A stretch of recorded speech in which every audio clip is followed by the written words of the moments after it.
சோறு போகிறதேவங்களுக்கு வணக்கம். இன்றைக்கி நம்ம வீடியோவில் இயக்குனர் தனுஷ் அவருடைய 50வது படமாக அவரே நடித்து எழுதி இயக்கியிருக்கிற ராயன் அப்படிங்கிற படத்துடைய ரிவ்யூ தான் பார்க்க போகிறோம். வாங்க வீடியோக்குள்ளே போகலாம். ராயன் இந்த படத்துடைய கதை என்ன அப்படின்னு கேட்டிங்கன்னா, சின்ன வயசுலேயே குடும்பத்துடைய மூத்த அண்ணனான நம்ம படத்துடைய கதாநாயகனான ராயன், அவருடைய முழு பேர் காத்தவராயன். அவருடைய தம்பிங்க 2 பேர், முத்துவேல் ராயன், மாணிக்கவேல் ராயன், இவங்க 2 பேரையும் அவர் பார்த்துக்கிட்டு இருக்காரு. இந்த தருணத்தில் அவருடைய அம்மாவுக்கு 3ஆவதாக ஒரு பெண் குழந்தை ஒன்று பிறக்குது. அந்த தங்கச்சிக்கு துர்கா அப்படின்னு பேர் வைக்கிறாங்க. ஸோ இவங்க 4 பேரையும் வீட்டில் விட்டுட்டு அப்பாவும் அம்மாவும் இதோ ஒரு ஊருக்கு போயிட்டு வரப்பா, பக்கத்து ஊருக்கு போயிட்டு உடனே வந்துடுறோம் அப்படின்னு போகிற அவங்க 1 நாள் ஆச்சு, 2 நாள் ஆச்சு, திரும்ப வரவே இல்லை அவங்க அப்பா அம்மா.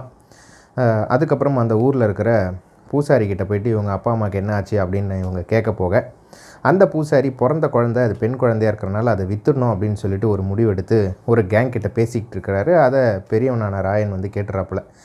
இதனால் கோபம் அடைஞ்ச அவர் அந்த பூசாரியை அங்கேயே வெட்டி கொண்டுட்டு அவருடைய ஃபேமிலியோட அங்கேருந்து கிளம்பி சென்னைக்கு வராரு. ஸோ சென்னைக்கு வர அவருக்கு நம்மளுடைய செல்வராகவன் சேகர் அப்படிங்கிற அந்த கேரக்டர் அவர் தான் அடைக்கலம் கொடுக்குறாரு. இப்படி அடைக்கலம் கொடுத்ததுக்கப்புறம் அவங்க கொஞ்சம் வளர்ந்து அந்த ஏரியாவிலே ஒரு ஃபாஸ்ட் ஃபுட் கடை வச்சு கொஞ்சம் மரியாதையான ஒரு வாழ்க்கையை வாழ்ந்துக்கிட்டு இருக்காங்க. ஆனால் இவருடைய தம்பிங்க 2 பேரில் ஒருத்தர் காலேஜுக்கு போய் கொஞ்சம் படிப்பும் கிடிப்புமா கொஞ்சம் அறிவோடு இருக்கிறாரு. ஆனால் இன்னொரு தம்பியான சந்தீப் கிஷன் பார்த்திங்கன்னா பாரில் எப்போ பாரு குடிச்சிட்டு சுற்றிட்டு ஊரில் போகிற வர பிரச்சனைலாம் இழுத்து வந்துட்டுருக்காரு. அண்ட் அவருடைய தங்கச்சி வீட்டில் தான் இருக்கிறாங்க. அவங்களுக்கு ஏன் படிப்பு இவர் சொல்லிக் கொடுக்கல அப்படிங்கிறதுக்கு பிற்பகுதியில் ஒரு ரீசனும் ஒன்று சொல்லியிருக்காங்க. பட் இப்படி இவருடைய மூத்த தம்பியான சந்தீப் கிஷன் ஒரு கட்டத்தில் பாரில் ஒரு மிகப்பெரிய பிரச்சனையை இழுத்து கொண்டு வந்து விட அது ஒரு மிகப்பெரிய ஒரு கலவரமாக வெடிக்குது. அதுக்கப்புறம் இவருடைய குடும்பத்தை 2 மிகப்பெரிய தாதாக்கள் டார்கெட் பண்ணுறாங்க.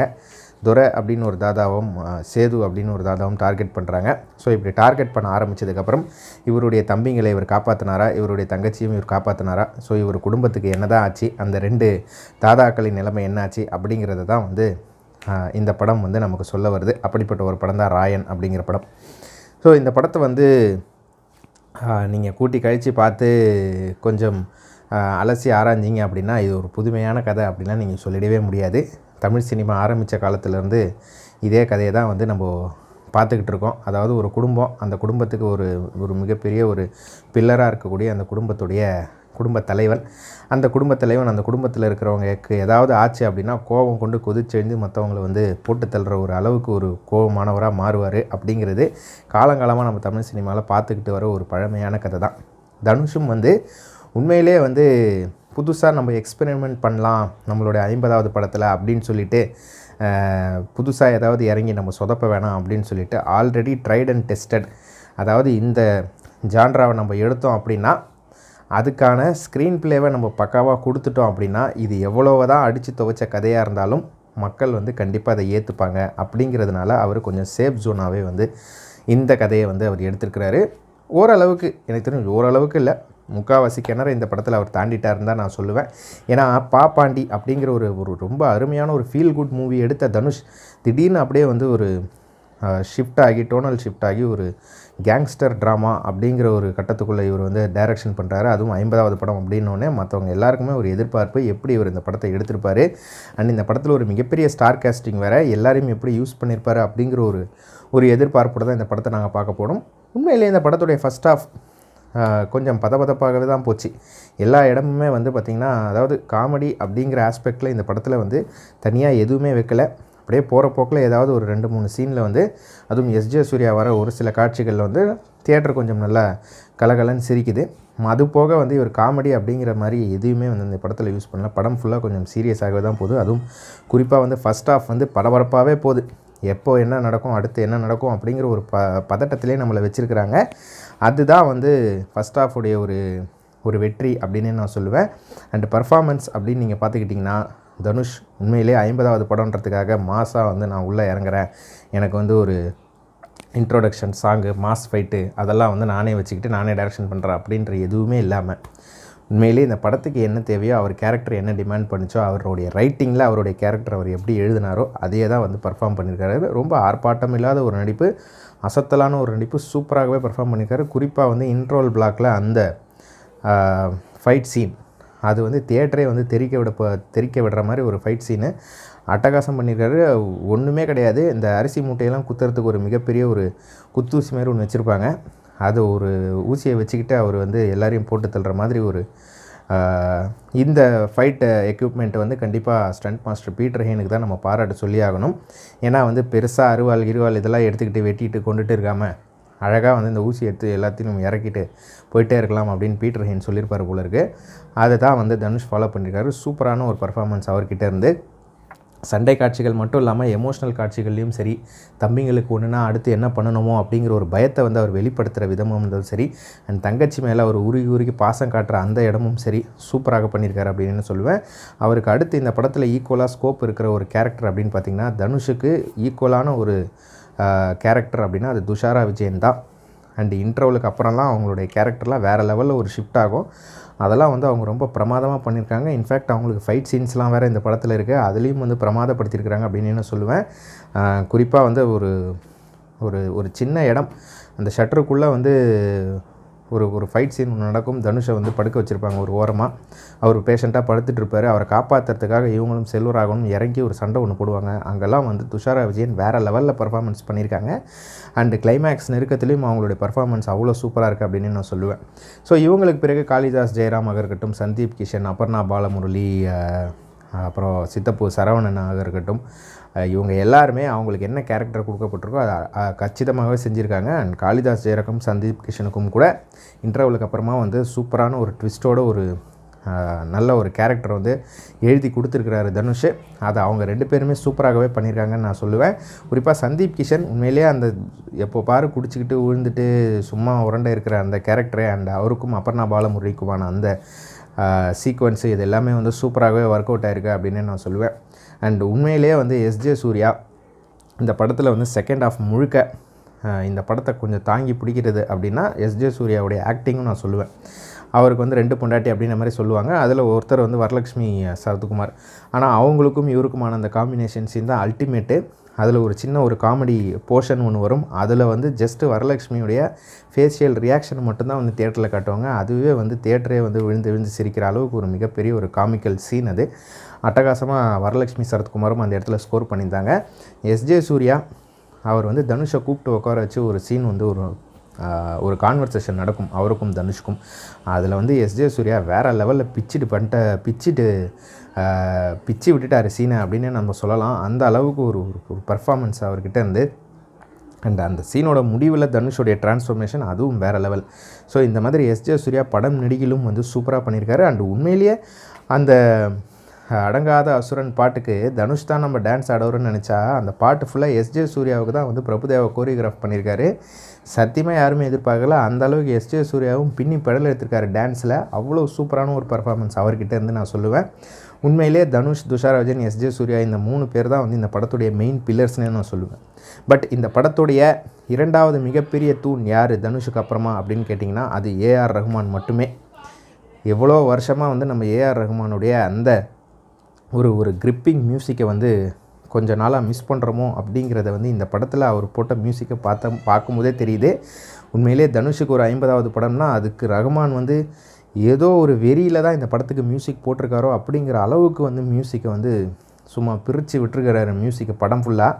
படத்துடைய இன்ட்ரோ டைட்டில் சீக்வன்ஸ்லேருந்து இந்த படத்துடைய பேக்ரவுண்ட் மியூசிக் ரெக்கார்டிங் அண்ட் கிளைமேக்ஸில் வர அந்த உசிரே நீதானேன்ற அவரோட அந்த வாய்ஸ் அது வரும்போது தியேட்டரே வந்து தெரிக்குது. அந்த அளவுக்கு மியூசிக்கில் வந்து தரமாக வந்து சம்பவம் பண்ணியிருக்கிறார் ஏஆர் ரஹ்மான். உண்மையிலே செகண்ட் ஹாஃபில் ஒரு சில இடங்கள்லாம் கொஞ்சம் தொய்வு ஏற்படுத்துதோ அப்படின்னு நம்ம நினைக்கிற இடத்தெல்லாம் வந்து அவர் வந்து ஒரு மியூசிக்கை போட்டு ஜனங்களை வந்து எழுந்து உட்கார வச்சுறாரு. அந்த அளவுக்கு ஒரு சூப்பரான ஒரு மியூசிக் அவர்கிட்ட இருந்து அப்படின்னு சொல்லலாம். ஓம் பிரகாஷோடைய சினிமாட்டோகிராஃபி மேக்ஸிமம் நைட் ஷாட்ஸ் தான். பட் எந்த அளவுக்கு வந்து அதை வந்து இரவுன்றது தெரியாத அளவுக்கு பண்ணணுமோ அதெல்லாம் வந்து பக்காவாக பண்ணியிருக்காங்க. எடிட்டிங்கும் வந்து கிறிஸ்பாக பண்ணிட்டாங்க. 2 மணி நேரம் 25 நிமிஷம் அவ்வளோதான் இந்த படம். அதுக்கு மேலே வந்து நம்ம போக வேணாம் அப்படின்னு சொல்லிட்டு. பட் எடிட்டிங்லேயே நிறைய சீன்ஸ் தெரியுது. நிறைய இடங்கள் கொஞ்சம் அவசரமாக கத்திரி போட்டு வெட்டியிருக்கிறாங்க அப்படிங்கிறது தெளிவாக தெரியுது. ஏன்னா அந்தளவுக்கு கிறிஸ்பாக பண்ணணும், படத்தை கொஞ்சம் குயிக்காக முடிக்கணுன்றதுக்காக தான் பண்ணியிருக்காங்கன்னு தெரியுது. ஓகே, உண்மையிலே ஒரு நல்ல எடிட்டிங் தான் அப்படின்னு நான் சொல்லுவேன். ஸோ இப்படி எல்லா டிபார்ட்மெண்ட்டும் சூப்பராக இருக்காங்களா, படத்தில் பிரச்சனையே இல்லை அப்படின்னு கேட்டிங்கன்னா எக்கச்சக்கமான பிரச்சனைகள் இருக்குது. இது தனுஷுக்கு 2வது படம் தான். ஆனால் முதல் படத்தில் வந்து எந்த அளவுக்கும் வந்து அவர் மேலே நம்ம குறை சொல்ல முடியல, ஏன்னா அது ஒரு ஃபீல் குட் மூவியாக போயிடுச்சு அப்படிங்கிறனால. பட் இது ஆல்ரெடி வந்து ஒரு அடித்து துவைச்ச ஒரு கதை. அதை வந்து ஸ்க்ரீன் ப்ளே மூலமாக தான் நீங்கள் வந்து ஜனங்களை வந்து இழுத்து உள்ளே உட்கார வைக்கணும். அந்த ஸ்க்ரீன் ப்ளேயில் நம்ம கோட்டை விட்டுட்டோம் அப்படின்னா ஜனங்க வந்து நம்மளை கோட்டை விட்டுருவாங்க அப்படிங்கிறது தனுஷுக்கு தெளிவாக தெரியும். பட் இருந்தாலும் இதில் நிறைய விஷயங்கள் வந்து நமக்கு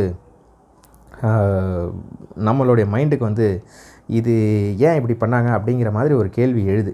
உதாரணத்துக்கு பிரகாஷ் ராஜ் அவரை பற்றி நம்ம சொல்லலை, அவருடைய கேரக்டர் இருக்குது இந்த படத்தில். பட் அவருக்கு எந்த ஒரு ஸ்கோப்பும் இல்லை இந்த படத்தில். அவர் நடிக்கணும் அப்படிங்கிற ஒரு பெரிய இதுவே கிடையாது. அந்த கேரக்டருக்கு வேறு யாருனா கூட போட்டுருக்கலாம். 2 ரவுடிங்களுக்கும் இடையே வந்து சண்டையை தூண்டி விட்டு அவங்க ஒரு கேங்கையே வந்து ஒழிச்சு கட்டணும் அப்படிங்கிற ஒரு நோக்கத்தில் தான் அவர் உள்ளே வருவார். பட் அதில் வந்து தனுஷ் உள்ளே மாட்டி அது வேறு மாதிரி ஒரு கதையாக போய் அண்டு வந்து ஒரு சீன்லலாம் பார்த்திங்கன்னா கரெக்டாக வந்து ஒரு ஐடென்டிஃபை பண்ணுவார் தனுஷை. கேட்டால் இன்ஸ்டிங்க்ட் அப்படின்னு. இந்த இன்ஸ்டிங்க்ட்டுங்கிற விஷயம் நிறைய இடத்துல நம்மளை வந்து ரொம்ப சோதிக்குது. அது ஏன் அப்படிங்கிறத தெரிய மாட்டேங்குது. ஸோ அந்த இடமா இருக்கட்டும். அண்டு அபர்ணா பாலமுரளி வந்து ப்ரெக்னெண்ட்டாக இருக்கேன்னு சொல்லுவாங்க. சொன்ன உடனே சந்தீப் கிஷன் வந்து திடீர்னு உடனே திருந்தி எங்கன்னா வேலை இருக்கா அப்படின்னு வந்து தேட போயிடுவார். பட் இந்த படத்துடைய முடிவில் பார்த்திங்கன்னா ஆல்ரெடி அவங்களுக்கு வந்து குழந்தை பிறந்திருக்கும். இந்த படத்துடைய காலகட்டம் முதல்ல என்ன, இந்த விஷயங்கள்லாம் எவ்வளோ காலகட்டத்துக்குள்ளே நடக்குது. அப்படி பார்த்தா அவங்க வந்து ப்ரெக்னெண்ட்டாக இருக்குன்னு சொல்லி கிட்டத்தட்ட 10 மாதம் ஆயிடுச்சு. அப்போ இந்த கதை 10 மாதமாக நடந்துக்கிட்டு இருக்கா, குழந்தை பிறக்கிற வரைக்கும் இந்த கதை நடந்துக்கிட்டு இருக்கா அப்படிங்கிறதுக்கு எந்த ஒரு தெளிவான விளக்கமும் கிடையாது. அது போக இந்த படத்தில் ஒரு இடத்துல வந்து பார்த்திங்கன்னா ஒரு கேரக்டர் வந்து எக்ஸ்பிரஸ் அவனி மாலில் என்னை இறக்கி விட்டு போயிட்டான் அப்படின்னு சொல்லிட்டு ஒரு சின்ன ஸ்கூல் போகிற பையன்கிட்டேருந்து ஃபோனை வாங்கி பேசும். அந்த பையன் என்ன சொல்லுவான், சீக்கிரம் ஃபோனை கட் பண்ணுக்கா, பேலன்ஸு கம்மியாக இருக்குதுன்னு சொல்லுவான். இப்போ இருக்கிற காலத்தில் எல்லாருமே அன்லிமிட்டெட் பேக்கை போட்டு அன்லிமிட்டடாக பேசிக்கிட்டு இருக்கோம். இப்படி இருக்கிற இந்த காலகட்டத்தில் பேலன்ஸ் தீர்ந்து போச்சுன்னு ஒரு பையன் சொல்கிறான். அது அப்போ இந்த கதைக்களம் எந்த காலகட்டத்தில் நடக்குது அப்படிங்கிறது நமக்கு தெரியல. அன்று இன்று அப்படின்னு தான் சொல்கிறாங்களே தவிர வருஷமோ இது எந்த இயர் அப்படிங்கிற விஷயங்களோ ஒன்று தெரியல. ஒருவேளை அவன் பேலன்ஸ் தீந்துரும் அப்படின்னு சொல்கிறனால நம்மளே வந்து இது செல்ஃபோன்லாம் வந்து உள்ளே வந்த காலகட்டமாக அப்படின்னு நம்ம எடுத்துக்கிட்டால் கூட நம்ம ஹீரோவோட தம்பிங்கெல்லாம் பார்த்திங்கன்னா கொஞ்சம் நல்ல மாடர்ன் ஆண்ட்ராய்டு ஃபோன் தான் வச்சுருக்காங்க. செல்ஃபோன் உள்ளே வந்த காலகட்டத்தில் ஆண்ட்ராய்டே கிடையாது. பட் இவங்களாம் ஆண்ட்ராய்டு மொபைல் வச்சுருக்காங்க. அது எந்த வகையில் வந்து இதை லிங்க் பண்ணுறாங்க அப்படின்னும் தெரிய மாட்டேங்குது. அண்டு முக்கியமாக வந்து நிறைய காட்சிகள் வந்து அப்ரப்டாக இருக்குது. செல்வராகவனுடைய காட்சிகளும் சரி, அண்ட் சந்தீப் கிஷனும் காளிதாஸ் ஜெயராமும் ஏன் திடீர்னு அப்படி மாறினாங்க அப்படிங்கிறதுக்கு ஒரு போதுமான ஒரு வேலிடான ரீசனே இல்லை. திடீர்னு இப்படி மாறிட்டாங்க, அது ஸ்க்ரீன் ப்ளேயில் பண்ணிட்டாங்க அப்படிங்கிற மாதிரி தான் காட்டுறாங்க. அதனால் நமக்கு எந்த ஒரு இம்பேக்ட்டும் இருக்க மாட்டேங்குது படத்தில். இதனால் இந்த கேரக்டருங்க இப்படி மாறி இவருக்கு இப்படி ஒரு விஷயம் பண்ணுறாங்க அப்படிங்கிறத வந்து ஜனங்களுக்கு வந்து கடத்தணும். பட் அப்படி கடத்துறதுக்கு எந்த ஒரு இம்பேக்ட்ஃபுல்லான சீனையுமே வந்து அவங்க இந்த படத்தில் வைக்கலை அப்படிங்கிறது தான் வந்து அந்த செகண்ட் ஹாஃபில் ஒரு சில விஷயங்கள் வந்து நமக்கு நெருடலாக பட்டுச்சு. ஸோ இந்த மாதிரி எக்கச்சக்கமான விஷயங்கள் நம்ம சொல்லிகிட்டே போகலாம். பட் இருந்தாலும் இந்த படம் வந்து ஜனங்களை கண்டிப்பாக உட்கார வச்சு பார்க்க வைக்கிற அளவுக்கு ஒரு விஷயம் வந்து தனுஷ் பண்ணியிருக்கிறாரு. அதுக்கு தனுஷும் ஏஆர் ரகுமானும் சேர்ந்து இந்த படத்துக்கு ஒர்க் பண்ணது தான் வந்து ஒரு மிகப்பெரிய விஷயமாக வந்து நான் நினைக்கிறேன். அண்டு அது போக ஆல்ரெடி வந்து பழகின ஒரு கதையை தான் வந்து ஜனங்க இப்போ எல்லாமே விரும்புகிறாங்க. அதில் கொஞ்சம் அடி தடி வெட்டு குத்து ரத்தம் இதெல்லாம் சேர்த்து ஸ்க்ரீன் ப்ளேவை கொஞ்சம் பரபரப்பாக கொடுத்தோம் அப்படின்னா படம் கண்டிப்பாக ஹிட்டு அப்படிங்கிறதுக்கு இந்த படமும் கண்டிப்பாக ஒரு உதாரணம் அப்படின்றத நான் சொல்லுவேன். என்ன தான் செகண்ட் ஹாஃப் கொஞ்சம் ஸ்லோவாக போகிற மாதிரி இருந்தாலும் ஒட்டுமொத்த படமாக நீங்கள் பார்க்கும்போது நீங்கள் படம் பார்த்துட்டு வெளியே வரும்போது ஓகே, அடுத்த பார்ட்டுக்கு ஒரு லீடும் கொடுத்து உங்களை வெளியே அனுப்புகிறாங்க. பட் தயவு செஞ்சு பார்ட் 2லாம் வேணாங்க, இதோட நிறுத்திப்போம். ஏன்னா பார்ட் 2ன்னு சொல்லி தமிழ் சினிமாவை வந்து நம்ம கொண்டுக்கிட்டு இருக்கோம் ஏற்கனவே. அதனால் தயவு செஞ்சு இந்த படத்துக்கு பார்ட் 2லாம் எடுத்து தயவு செஞ்சு அந்த சோதனையெல்லாம் நீங்கள் பண்ண வேண்டாம் தனுஷ். நீங்கள் அடுத்து வந்து நிலவுக்கு என் மேலே நடிக்கும் அந்த படத்தோட நீங்கள் கண்டினியூ பண்ணுங்கள். உங்களுடைய டைரக்ஷன் வந்து விதவிதமான ஜான்ராவில் இருக்கட்டும். ஸோ இதையே வந்து பார்ட் 2 எடுத்துலாம் நீங்கள் கண்டினியூ பண்ணாதீங்க. பட் ஒட்டுமொத்தமாக இந்த படம் எப்படி இருக்குது அப்படின்னு கேட்டிங்கன்னா எனக்கு தெரிஞ்சு கண்டிப்பாக ஒரு ஒன் டைம் பார்க்கக்கூடிய ஒரு படம் தான் இது. பட் ஃபேமிலியோடு நீங்கள் பார்க்கலாமா அப்படின்னு கேட்டிங்கன்னா எனக்கு தெரிஞ்சு இந்த படத்தை விட பயங்கர வயலன்ஸாலாம் வந்து இதுக்கு முன்னாடி வந்த நிறைய படங்கள் இருக்குது. தலையவே தனியாக வெட்டி வீசுகிற மாதிரி, கையெல்லாம் தனியாக அறுத்து எறிகிற மாதிரிலாம் காட்சிகள் வச்சுட்டு யூஏ சர்டிஃபிகேட் வாங்கினாங்க. ஆனால் இந்த படத்துக்கு ஏன் ஏ சர்டிஃபிகேட் கொடுத்தாங்க எனக்கு சத்தியமாக தெரியல. இந்த படத்துக்கும் யூஏ கொடுத்துருக்கலாம். பட் வன்முறை காட்சிகள் அதிகமாக இருக்குன்னு சொல்கிறாங்க. அப்போ இதுக்கு முன்னாடி வந்த படத்துலலாம் வன்முறையே இல்லாத மாதிரியும், இந்த படத்தில் தான் அப்படிப்பட்ட ஒரு வன்முறை, அதனால் ஏ சர்டிஃபிகேட் கொடுத்த மாதிரியும் பண்ணுறாங்க. இது சென்சார் வந்து எந்த கேட்டகரியிலே க்ரைட்டீரியாவில் இவங்க வந்து சர்டிஃபை பண்ணுறாங்க அப்படிங்கிறதே சத்தியமாக தெரிய மாட்டேங்குது. சரி, அது போட்டோம். இது ஒரு ஏ சர்டிஃபைட் படம். ஸோ 18 வயசுக்கு கீழே இருக்கிறவங்க கண்டிப்பாக பார்க்கக்கூடாது. 18 வயசுக்கு மேலே இருக்கிறவங்க அவங்க குடும்பத்தோடு நீங்கள் குடும்பத்தில் இருக்க எல்லாருக்கும் 18 வயசுக்கு மேலே இருந்தால் தாராளமாக இந்த படத்தை தியேட்டரில் போய் பாருங்கள். மேற்கொண்டு எங்கள் சேனலோட எல்லா விஷயம் நீங்கள் பார்க்க முடியுங்கன்னா மறக்காம எங்கள் சேனலை சப்ஸ்கிரைப் பண்ணுங்கள். பண்ணும்போது பக்கத்தில் இருக்க பெல் பட்டனை ப்ரெஸ் பண்ணுங்கள். அப்போ தான் சேனலோட வீடியோஸ் உங்கள் ஆன் டைம் வந்து சேரும். மற்றும் ஒரு வீடியோ சந்திக்கிறோம். அதற்கு நன்றி, வணக்கம்.